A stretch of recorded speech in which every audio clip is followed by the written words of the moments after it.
عن ابي هريره رضي الله عنه ان رسول الله صلى الله عليه وسلم قال لنسوة من الانصار لا يموت لاحداكن ثلاثة من الولد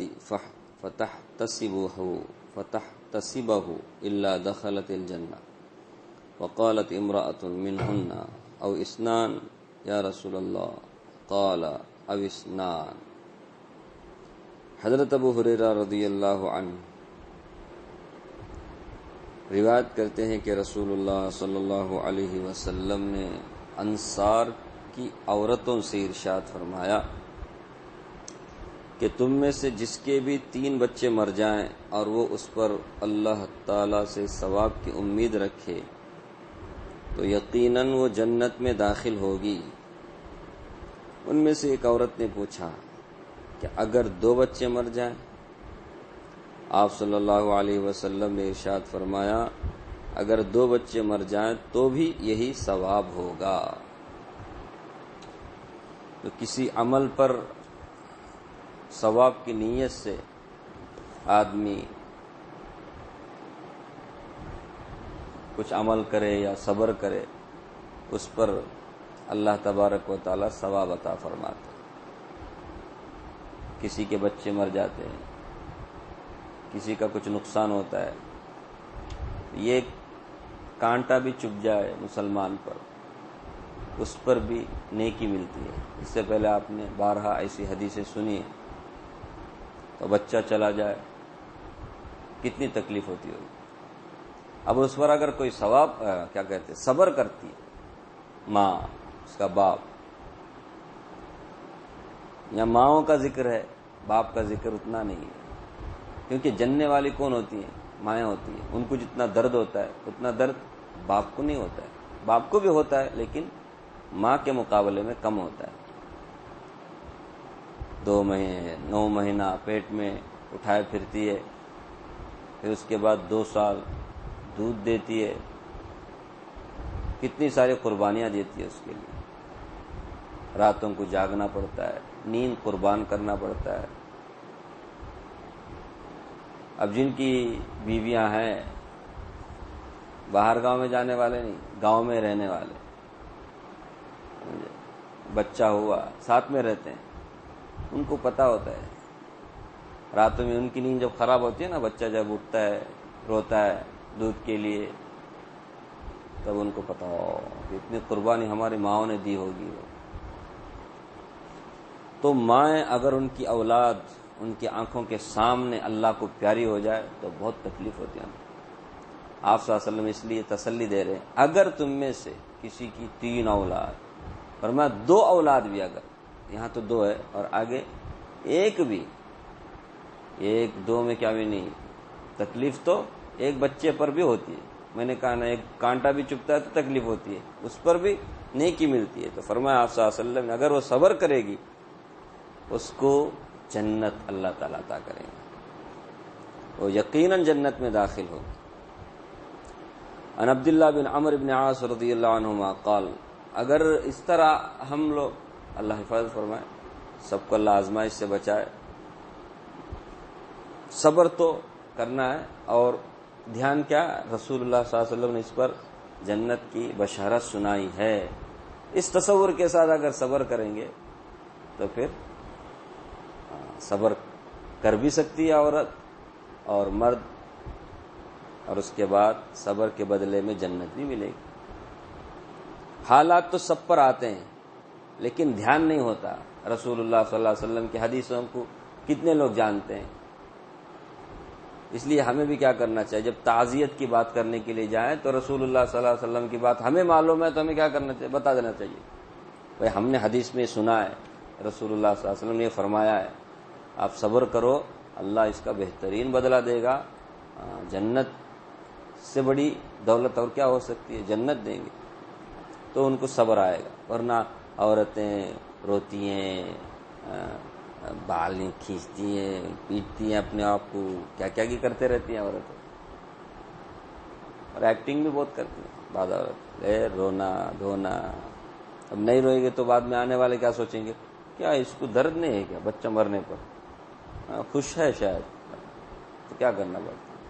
ایسا ہوتا نہیں عام طور پہ، لیکن پھر بھی بعض لوگ شاید اس کے لیے بھی کیا ضرورت ہے اتنا چیخنے کی، چلانے کی، شکوے شکایت بھی کرتی ہے بعض عورت، اللہ حفاظت فرمائے، کیا میرا بچہ ملا کیا اللہ کو، کون سا دوسرا نہیں ملا کیا، لے لو، یہ اس طرح کی شکوے شکایت کی باتیں، اس میں ایمان بھی خراب ہو جاتا ہے آدمی. اس لیے اس طرح کی باتیں نہیں کرنا چاہیے. آپ صلی اللہ علیہ وسلم اس لیے فرمایا صبر کرے گی نا تو اللہ تعالیٰ جنت دیں گے. تو صبر اسی کو کہتے ہیں کہ رونا نہیں، چیخنا نہیں، چلانا نہیں، شکوے شکایت نہیں کرنا، اسی کو صبر کہتے ہیں. باقی ایک دکھ ہوتا ہے، اس میں آنکھوں سے آنسو بھی جاری ہوتے ہیں، اس سے منع نہیں. یہ تو انسان کی فطرت ہے، چیخنا چلانا یہ نہیں کرنا چاہیے. عن عبداللہ بن عمرو بن عاص رضی اللہ عنہما قال قال رسول اللہ صلی اللہ علیہ وسلم ان اللہ لا يرضى لعبده المؤمن اذا ذهب بصفيه من اهل الارض فصبر واحتسب وقال ما امر به بثواب دون الجنہ. حضرت عبداللہ بن عمر بن عاص رضی اللہ عنہما روایت کرتے ہیں کہ رسول اللہ صلی اللہ علیہ وسلم نے ارشاد فرمایا، جب اللہ تعالیٰ مومن بندے کے کسی بھی محبوب کو لے لیتے ہیں، محبوب کا مطلب جس سے بھی وہ محبت کرتا ہے، ایسی چیز اللہ لے لیتے ہیں اور وہ اس پر صبر کرتے ہیں، اور صبر کرتے ہوئے ثواب کی امید رکھتا ہے، اور جس بات کا حکم دیا گیا ہے وہی کہتا ہے، مثلا انا للہ و انا الیہ راجعون، تو اللہ تعالیٰ اس کے لیے جنت سے کم بدلے پر راضی نہیں ہوں گے. انسان کو محبت کس سے نہیں ہوتی؟ ابھی آپ نے سورہ آل عمران کی تفسیر میں سنا، انسان کو مال سے بھی محبت ہوتی ہے، گاڑی سے محبت ہوتی ہے، سواری سے محبت ہوتی ہے، روپیہ پیسے سے محبت ہوتی ہے، اولاد سے محبت ہوتی ہے، بیوی سے محبت ہوتی ہے. کوئی بھی محبوب چیز اللہ تعالیٰ لے لیتے ہیں، کیونکہ دنیا ہے، یہ دنیا عارضی ہے، انسان کا خود بھی وجود جو ہے عارضی ہے، کبھی بھی کوئی بھی چیز ہمیشہ کے لیے یہاں پہ نہیں ہے، سمجھ، ہر چیز ٹیمپرری ہے. تو ایسے میں اگر کسی بندے کی کسی چیز کو اللہ لے لیتے ہیں اور اس پر صبر کرتا ہے، شکوہ شکایت نہیں، اللہ دیا اللہ لیا، اس طرح کہتے ہیں انا للہ و انا، صبر کا اللہ کے رسول صلی اللہ علیہ وسلم نے فرمایا جنت سے کم بدلے پر اللہ راضی نہیں ہوتا. اب جنت سے بڑھ کر اور کون سی نعمت ہو سکتی؟ اس لیے آدمی کو یہ ذہن بنا لینا چاہیے کہ یہاں جو کچھ بھی ہے ہمارا ہے ہی نہیں، ہم خود بھی اللہ کے حکم سے آئے ہیں، پتہ نہیں ہمارا ٹھکانہ کب تک ہے. تو ایسے میں ہم کو جو چیزیں ملی ہیں اس کا بھی کوئی ٹھکانہ نہیں، کبھی بھی کیا ہو سکتی ہے، کوئی بھی چیز چھین لی جا سکتی ہے، لی جا سکتی ہے. ہمارا جب خود ہی نہیں ہے وجود، ہمارا خود اپنا وجود ہمارا اپنا نہیں ہے، اللہ کا دیا ہوا ہے، تو پھر باقی چیزیں ہماری کہاں سے ہو گئی؟ سب اللہ کی امانت ہے. تو آدمی ایسا ذہن بنائے گا نا تو پھر اس کو کبھی بھی نقصان ہونے پر کوئی دکھ نہیں ہوگا، اور نفع ہونے پر، زیادہ ملنے پر زیادہ اترائے گا بھی نہیں. بعض لوگ اتراتے آنے پر اور جانے پر واویلا کرتے ہیں، دونوں نہیں ہونا چاہیے. ملا الحمدللہ، شکر ادا کرنا، کچھ چلا گیا صبر کرنا، یہی ہے ایمان. عن عبداللہ بن عمر رضی اللہ عنہما قال قلت یا رسول اللہ اخبرنی عن الجہاد والغزو فقال یا عبداللہ بن عمر ان قاتلت صابرا محتسبا بعثك اللہ صابرا محتسبا وان قاتلت مرائیا مکاسرا بعثك اللہ مرائیا مکاسرا. یا عبداللہ بن عمر على ای حال قاتلت او قتلت بعثك اللہ على تلك الحالہ.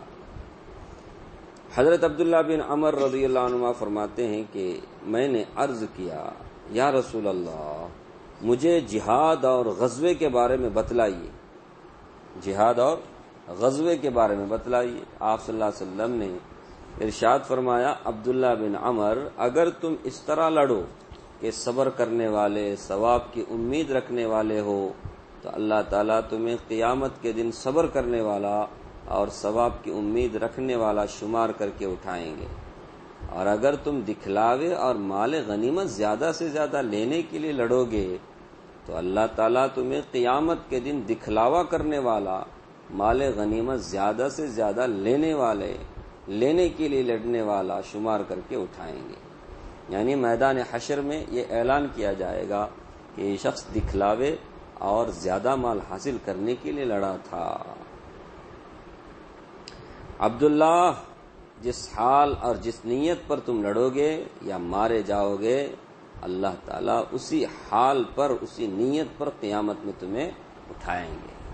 اس لیے یہاں تو صرف جہاد کی بات ہے، انہوں نے پوچھا جہاد کے بارے میں بتائیے، اس لیے آپ صلی اللہ علیہ وسلم نے جہاد کے بارے میں فرمایا کہ جہاد کے لیے جب جاؤ تو نیت کو درست رکھو، ثواب کی نیت ہو، صبر کی نیت ہو۔ اگر نہیں ہے، دکھلاوا ہے، مال غنیمت حاصل کرنے کی نیت ہے، تو قیامت کے دن اسی حال میں اٹھائے جاؤ گے، ملے گا کچھ بھی نہیں۔ جو اللہ کے لیے کرتے ہیں عمل، اسی کا ثواب ملتا ہے۔ جو دکھاوے کے لیے یا دنیا کی کوئی غرض رکھ کر کے آدمی کوئی عمل کرتا ہے تو اسے کل قیامت کے دن کچھ بھی نہیں ملتا۔ دنیا میں جو کچھ ملنا تھا مل گیا، مرنے کے بعد کچھ بھی نہیں۔ اس لیے ہمیں ہر عمل کرتے ہوئے اپنی نیت کو ٹٹولتے رہنا چاہیے، کبھی بھی دکھلاوا، کسی دنیا کی غرض رکھ کر کے دنیا کا کوئی کام کرتے، بزنس کرتے، جاب کرتے ہیں، کاروبار کرتے ہیں، وہ مسئلہ الگ ہے۔ اس میں ہمارا مقصد ہی کیا ہوتا ہے، لیکن اس میں بھی حلال کمانا ہو، اور پھر نیت اس میں بھی اگر درست رکھیں گے ثواب ملے گا۔ کماتا ہے، بیوی بچوں کی ذمہ داری میرے اوپر ہے، ایسا سوچ کر کے کیا کرتا ہے، اللہ کا حکم ہے پورا کرنا، حلال کماتا ہے، اس پر بھی ثواب ملے گا۔ حلال کماتا ہے، نیت اچھی نہیں ہے، میں بڑا پیسے والا بن جاؤں، لوگ میرے کو بڑا آدمی سمجھے، اس طرح کی نیت کرے گا تو وہاں پر آدمی مارا جائے گا، کل پکڑا جائے گا۔ اس کے لیے ہر عمل کرتے ہوئے اپنی نیت کو اچھی بھی، سچی بھی، اور پھر پاکیزہ رکھنے کی ضرورت ہے۔ اللہ تعالیٰ مجھے بھی، آپ کو بھی ہر عمل کرتے ہوئے اپنی نیت کو صاف رکھنے کی توفیق اور طاقت عطا فرمائے، اور ہم سب کا خاتمہ اللہ ایمان پر، سنت پر فرمائے۔ ریاکاری سے، دکھلاوے سے اللہ ہم سب کی بال بال حفاظت فرمائے۔ آمین یا رب العالمین۔